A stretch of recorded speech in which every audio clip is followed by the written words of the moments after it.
Gaza Strip, where Israel's escalation of attacks against the enclave has so far left at least 20 Palestinians dead and scores more injured. Some of the latest strikes hit northern Beit Hanun. 3 people were killed and a dozen others were injured there. Israeli forces are now pressing on with their aggression against the besieged territory. Loud explosions are frequently heard across the coastal enclave. Tel Aviv has said it will intensify its attacks on Gaza in the coming hours. And 30,000 army reservists have also been called up. Tel Aviv stepped up its attacks against the Gaza Strip on Wednesday when it assassinated top Hamas military commander Ahmad Jabari. Hamas has pledged to exact revenge for Jabari's assassination.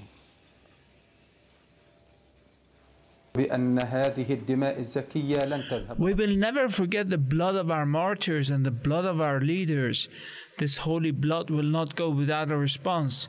This great Palestinian nation, which has sacrificed for generations martyrs from its leaders and prisoners, will never forget the blood of its martyrs and leaders.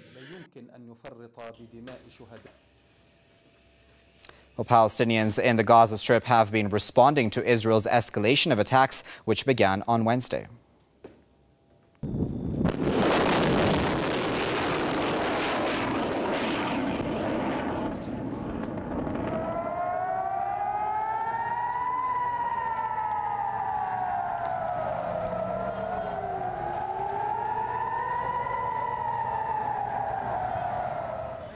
Palestinian fighters have been firing hundreds of rockets into Israel. The regime's Iron Dome missile system has failed to intercept most of the projectiles. The rockets have so far killed 3 Israelis and injured several others. Some of the rockets have even reached the capital, Tel Aviv. The military wing of Hamas, the Qassam brigades, also shot down an Israeli reconnaissance plane in the east of the Gaza Strip.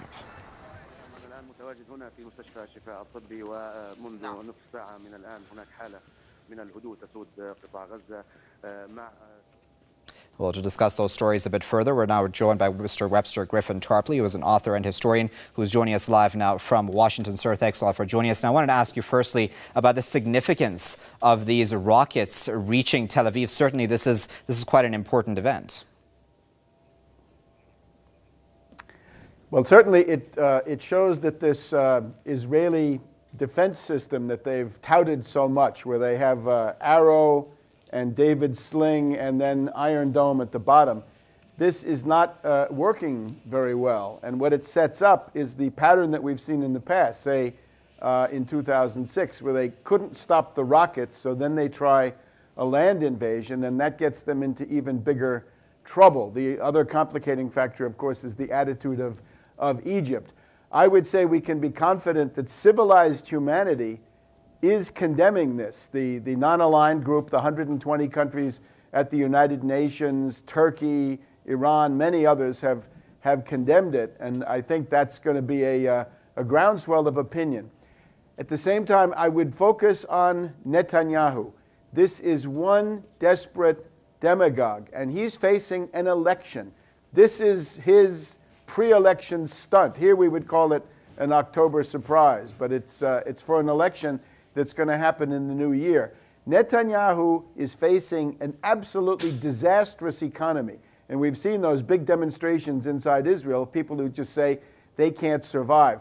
And then we have the fact that Netanyahu has botched in a really crude and stupid way his main client relationship, which is with the United States. He went out on a limb for Romney, his friend for the past 35 years. He thought he could help put Romney into the White House, and this is now boomeranged. And inside Israel, public opinion is mocking him, that he's a bungler, that he doesn't know what he's doing, he's incompetent. And of course, that means for the Israelis a great deal, because without that relation, they couldn't do what they're doing. And then perhaps even more, the network that Netanyahu was counting on for future wars is being dismantled here. Take General Petraeus at the CIA, a neocon general, a general who was absolutely attuned to what the Israelis wanted. And similarly, a group of other subversive officers that are being kicked out of the U.S. military, meaning that when Netanyahu wants to launch the attack that he's been talking about for so long, the attack on Iran, there's now a big question mark about whether he'll get the U.S. assistance that he's been so arrogant about demanding, and which has landed him in this fix. So Netanyahu is the aggressor, and this is a desperate adventure by Netanyahu. Mr. Tarpley, I also wanted to ask about regional countries and their reactions. In an earlier conversation with our correspondent on the ground there in Gaza, she mentioned that the Gazan people don't actually trust Egypt to do the right thing, and neither do they trust even Qatar, although the Qatari emir recently visited the Gaza Strip to do the right thing either. What is your assessment of that? Well, nobody in his right mind would trust Qatar, despite that visit.